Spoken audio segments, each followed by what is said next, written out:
A continuación, Petróleo y Desarrollo.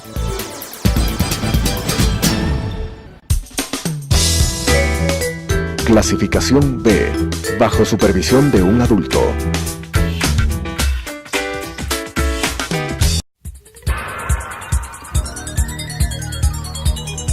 Las opiniones vertidas en este espacio por la producción y dirección del programa son de exclusiva responsabilidad de sus autores y de quienes intervienen en ellos.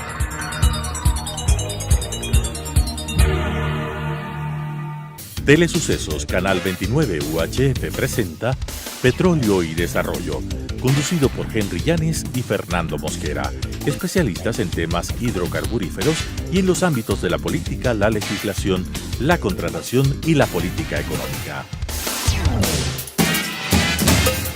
Petróleo y Desarrollo. Saludos cordiales a amigas y amigos. Estamos en un nuevo programa de Petróleo y Desarrollo y en esta ocasión vamos a analizar un tema que es de actualidad y que tiene repercusiones en el mundo. Se trata de la salida de los Estados Unidos del acuerdo nuclear, en la que están varios países. Está Alemania, está Francia, está Inglaterra y por supuesto Irán, ¿no?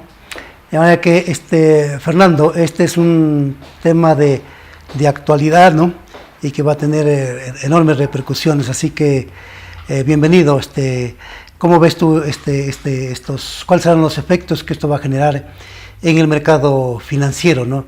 Y en todos los ámbitos relacionados con la economía mundial y con también y en el campo, por supuesto, financiero, y en la parte petrolera, energética, por supuesto, también se van a dar efectos muy fuertes, ¿no? Entonces, en los dos ámbitos, en lo económico y financiero, ¿cómo lo ves tú?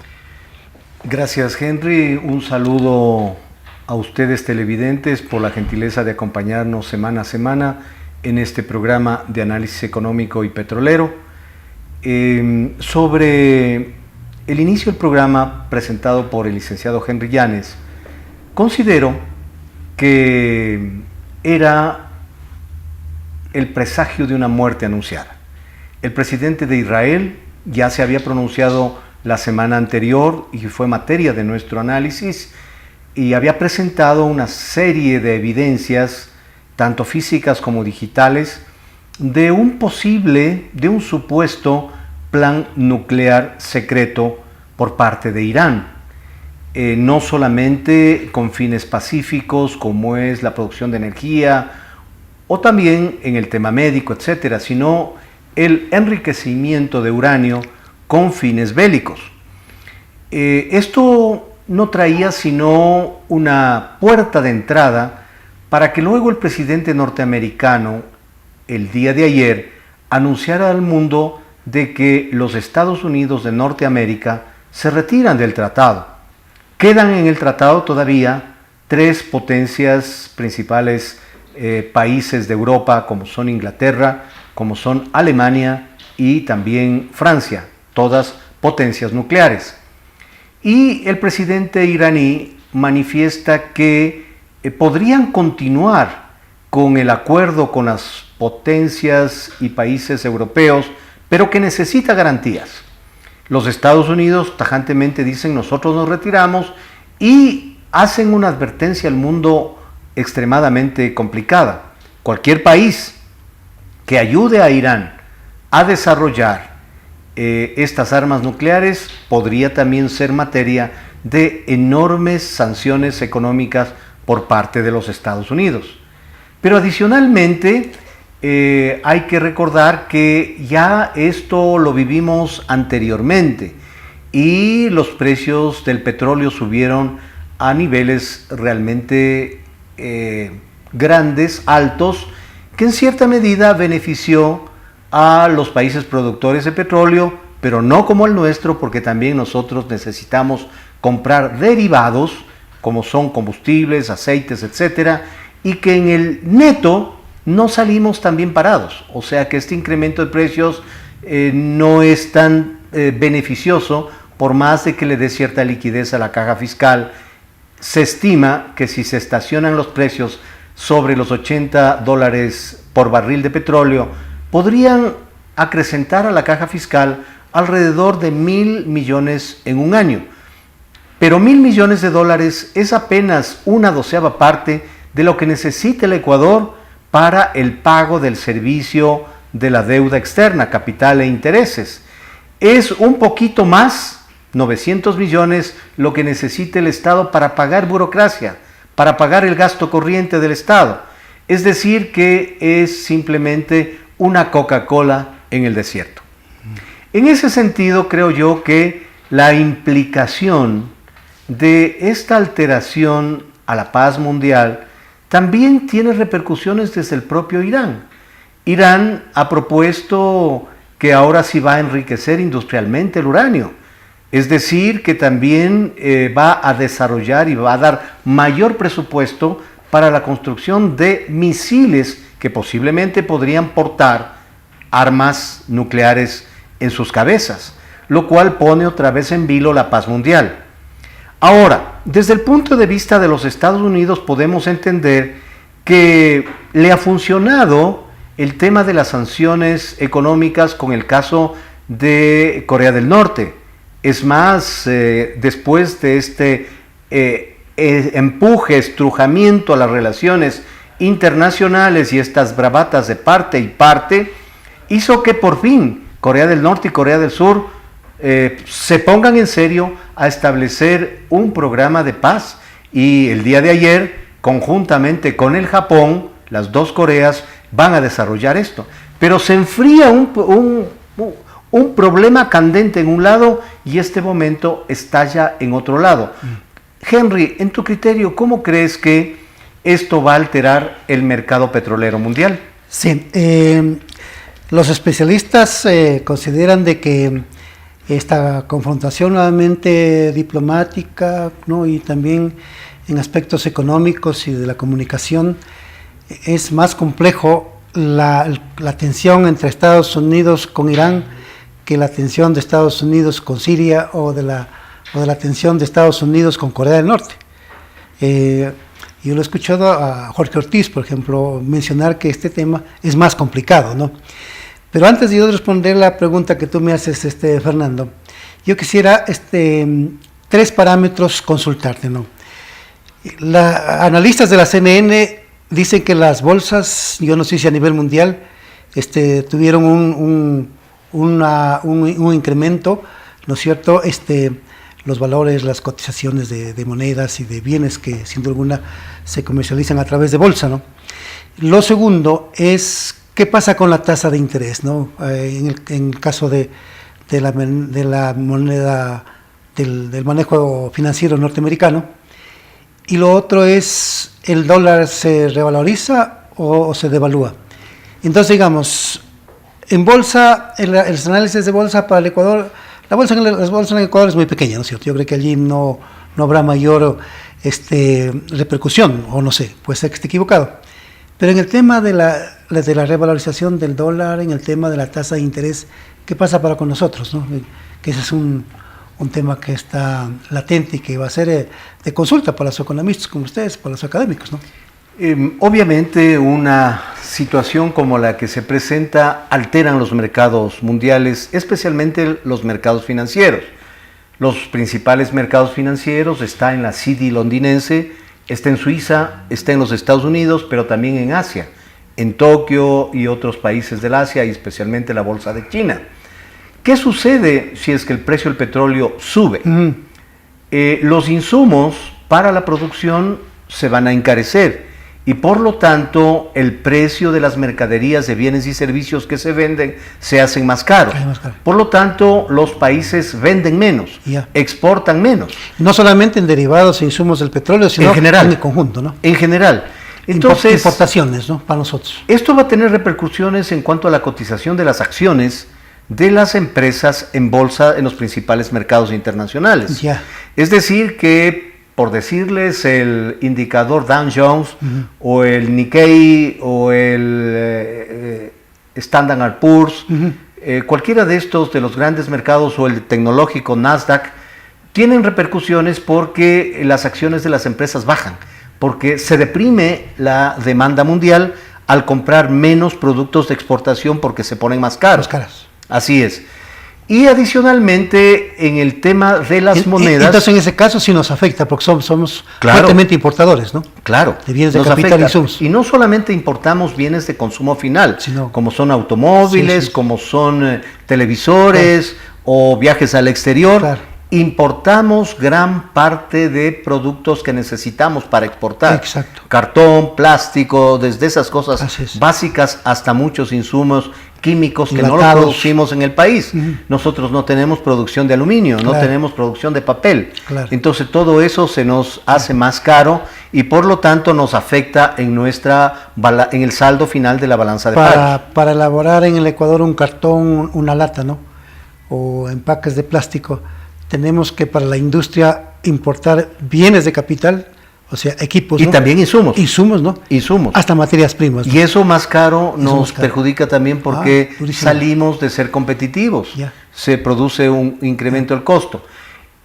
Por el otro lado, las exportaciones petroleras, si bien van a tener un incremento de precio, esto afecta al mercado de monedas a nivel internacional. Ya. Ustedes televidentes conocen que prácticamente el Banco Central Mundial de la compra y venta de divisas está en la ciudad de Basilea, en Suiza, donde está el Banco Internacional de Pagos. Entonces, ahí las cotizaciones, al incrementarse el precio del petróleo, va a tener repercusiones monetarias en cuanto a compra y venta de divisas a nivel mundial. Y ya. Y nosotros somos un país que estamos dolarizados. Así es. Y eso nos afecta porque no tenemos moneda propia. Ya. Entonces, ¿Se revaloriza el dólar ahí? depende del país. Ah, ya. Sí, depende del país. Para los países que importan, la revalorización del dólar les va a perjudicar, Como el caso nuestro. como el caso nuestro. Pero Perfecto. para países que venden crudo y reciben mayor cantidad divisas. de dólares revalorizados, les beneficia en sus cuentas fiscales. Ya, perfecto. Pero por lo tanto, también deben tomarle con precaución porque sus exportaciones también se incrementan por costos. Ya, claro, exacto. Entonces, venden Exacto. menos y por lo tanto el problema monetario se traslada al saldo de la balanza de Al pagos. saldo de la balanza de pagos. Y en el tema de tasa de interés, que esa es la otra preocupación, Siempre hay que porque el dividirle. Ecuador es, ahora dice que requiere como 7.000 billones de dólares o más para terminar de financiar el presupuesto de Estado. Así es. Ya, así y en es. ese caso, En el caso ecuatoriano, dividamos el análisis Ya. en dos partes. En el caso ecuatoriano, nosotros tenemos la Junta de Regulación Monetaria y Financiera que está previsto en el Código Orgánico Monetario y Financiero y por lo tanto este organismo fija las tasas de interés no necesariamente de mercado. Ya. Tú recuerdas que antes los 5 mayores bancos ponían las tasas de interés del crédito de consumo, del crédito productivo, del crédito comercial, etcétera. Pero luego con el Código Monetario es la Junta de Regulación la que fija. Entonces tenemos prácticamente una tasa de interés fija. Mientras que en el exterior las tasas de interés sí son de mercado. Exacto. Fijan las fuerzas de oferta y demanda. Perfecto. Por lo tanto, a nosotros nos distorsiona en el mercado internacional. Tú dijiste hace un rato un evento que es realmente cierto. El mercado de valores, en general, todas las transacciones del mercado de valores está entre el 3 y 4% del mercado financiero ecuatoriano. El 96% es el mercado de dinero. Así es. Es decir, los créditos de los bancos, de las mutualistas, de las cooperativas, de ahorro y crédito, esas transacciones que son del mercado de dinero.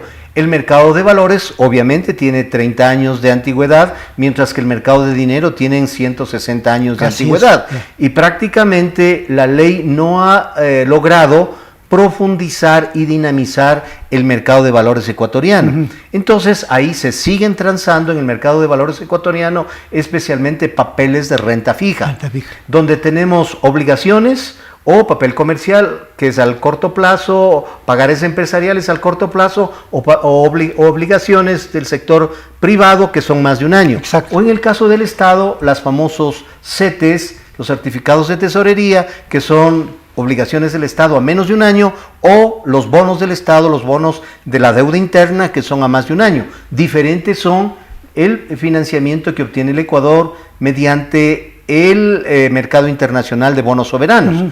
Sobre esto tú acabas de decir una verdad, Henry. Sí.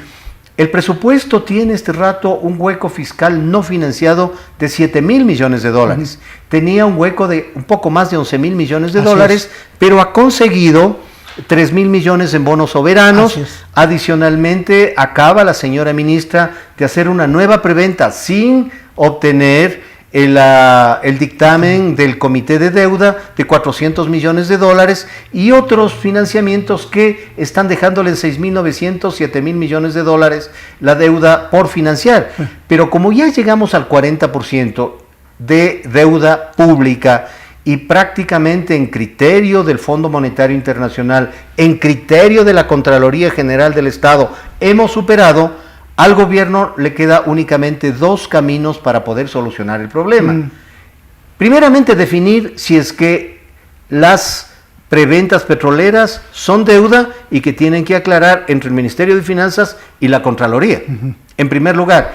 Y un momento que esté definido, también hay que definir lo que es infraestructura, porque la deuda únicamente puede contratarse para proyectos que se repaguen automáticamente, no para gasto corriente. Entonces, en ese sentido, el Ministerio de Finanzas, el gobierno, tiene una alternativa de presentar un programa de sostenibilidad financiera a la Asamblea, donde ya no tiene mayoría, y conseguir que la Asamblea le autorice sobrepasar el 40% de endeudamiento. En segundo lugar, puede presentar una ley de emergencia económica para poder quitar el techo de 40 y subirle a 45, a 50, a donde determine. Pero en ninguno de los dos escenarios tiene mayoría en el Congreso. Así es. Y además no tenemos este rato certeza de cuál mismo es el programa económico que va a presentar para la reactivación del sector productivo. Entonces, menudo de lío tenemos tanto internacional como nacionalmente. Exacto. Ahora, el gobierno dice que ha pedido la renuncia a todos los ministros, ¿no? Yo no sé si sobre eso va a llegar a acuerdos en el ámbito legislativo para tener una mayoría para poder... Esto es urgente, es más que urgente, ¿no?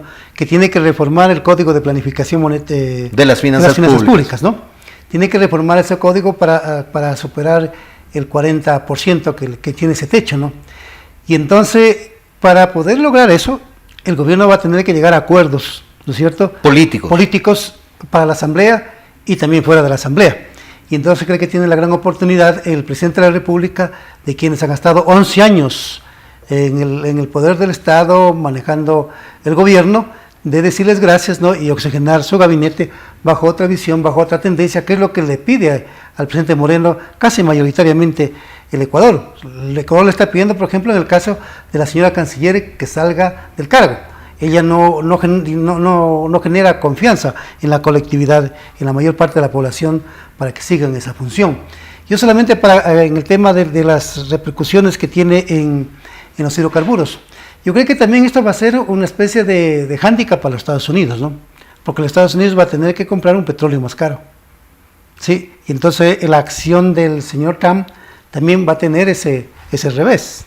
Es decir, no va a ser color de rosa para él, porque los yacimientos petroleros de esquistos, por ejemplo, no son yacimientos de grandes volúmenes de reservas, no son muy pródigos, ¿no? en almacenamiento de hidrocarburos, ¿no?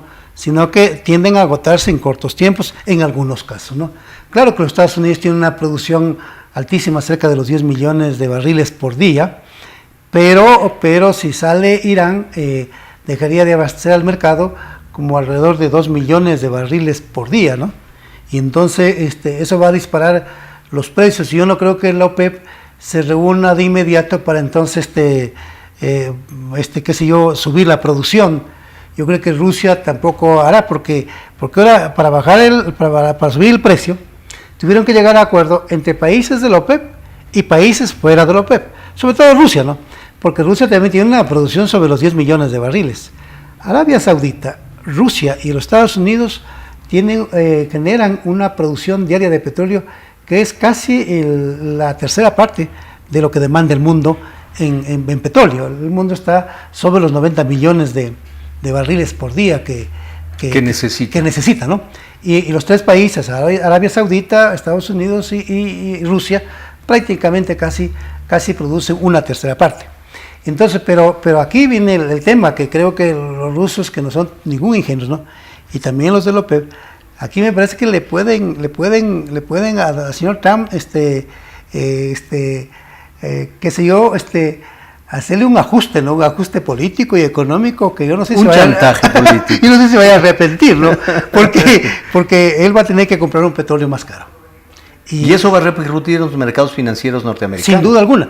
Y como ya dijimos también en el programa anterior, para el caso del Ecuador no nos beneficia mucho, porque nosotros apenas tenemos una producción de derivados de los hidrocarburos que está asimismo por un 30%. Entonces, casi un 50%, rectifico, casi un 50%. ¿no? Y el otro 50% importamos. Nosotros tenemos un consumo anual de los productos básicos de 100 millones de barriles anual, en promedio, ahí tomando en cuenta el gas, el diésel, las gasolinas, ¿no? En el caso de los lubricantes, ¿no? Que esa es la gran riqueza que nosotros perdemos, porque el 100% de los lubricantes son importados, ¿no? Ese es el producto más caro dentro de los insumos que requiere el parque automotriz para movilizarse, ¿no? Entonces sucede que nosotros vamos a tener que importar el 50% de diésel, gasolina y gas más caro. Y tenemos un déficit de 7.000 millones de dólares. Entonces, ¿y quien importa esos derivados? Es el Estado. Entonces yo creo que va a ser más de los 7.000 millones que va a requerir, claro. ¿no? Partiendo de que el programa económico que se estima que se recibiría en impuestos alrededor de 15.000 millones de dólares, con el frenazo económico que tenemos, va a ser muy difícil llegar a esa meta. Muy difícil. Luego el presidente está atrasado, se atrasó, lo hicieron quedar mal. No pudo enviar en estos 4 meses, estos 5 meses, la reforma tributaria, ¿no? Y él ya quedó mal en su oferta de adjudicar la construcción de la refinería de Manabí el 24 de mayo de este año. Entonces ahí lo hicieron al presidente que se equivoque, no le dijeron la verdad. Entiendo que no sé si por quedar bien, por no alterar su estado de ánimo, pero era bien difícil adjudicar un contrato para una planta que con proyectos de acceso cuesta 8.000 millones de dólares. ¿Acaso que esos 8.000 millones de dólares los va a conseguir de la noche a la mañana? Y los otros afectados por este incremento del precio del petróleo, como lo dijimos en el programa anterior, son los países que no son productores de petróleo. Es decir, en el caso de Centroamérica, nuevamente sus economías van a ser muy sacudidas, ¿no? Porque todos ellos no son productores de petróleo, ni de los del Caribe, ninguno de ellos. Es Venezuela. Pero claro, ya sabemos esto de Venezuela, que es un desbarajuste de parte de su gobierno manejando el país. Entonces allí no hay mayor optimismo de las cosas, ¿no? El Perú no es productor de petróleo, ¿no? Chile tampoco es un gran productor de petróleo. Argentina. ¿No? Argentina igual, Uruguay igual, Paraguay igual y Bolivia tampoco. Bolivia es un gran productor de gas, pero no es un gran productor de petróleo, ¿no? Pero bueno, entonces estas economías van a ser fuertemente afectadas. Pero yo lo que quisiera dejar en la inquietud es que yo creo que hoy tienen la chance de desquitarse el OPEP frente al señor Trump y también Rusia. No sé si vos ves por ahí. Yo no creo que van a ceder tan rápidamente en el tema, ¿no? Fernando, que yo quisiera que tú reflexiones al final y despidas el programa. Muchísimas gracias. Sí, va a haber estas repercusiones a nivel internacional. A veces una decisión de esta magnitud, si bien políticamente va a ganar puntos el señor Trump, por el otro lado se puede resentir su economía, que Exacto. recién se está reactivando. Pero yo no quisiera dejar de lado, y esto lo analizaremos con mayor profundidad, Dios mediante, el próximo programa. Acaba la República Argentina de solicitar auxilio económico al Fondo Monetario Internacional por un monto de 30.000 millones de dólares. Y esta situación del petróleo le va a agudizar mucho más el problema a la Argentina. Y adicionalmente, para el Ecuador también no queda otra alternativa que pedir el auxilio de los organismos internacionales de desarrollo para poder reperfilar la deuda a mayor plazo, con menores tasas, y esperemos que eso sea parte de la política económica que implemente el actual gobierno. Señores televidentes, un gusto haber estado en este programa.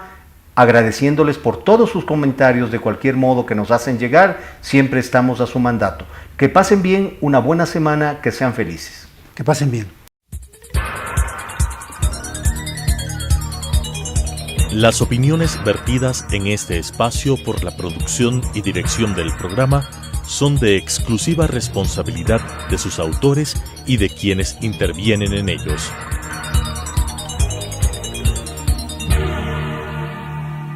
Telesucesos Canal 29 UHF presentó Petróleo y Desarrollo, conducido por Henry Llanes y Fernando Mosquera, especialistas en temas hidrocarburíferos y en los ámbitos de la política, la legislación, la contratación y la política económica.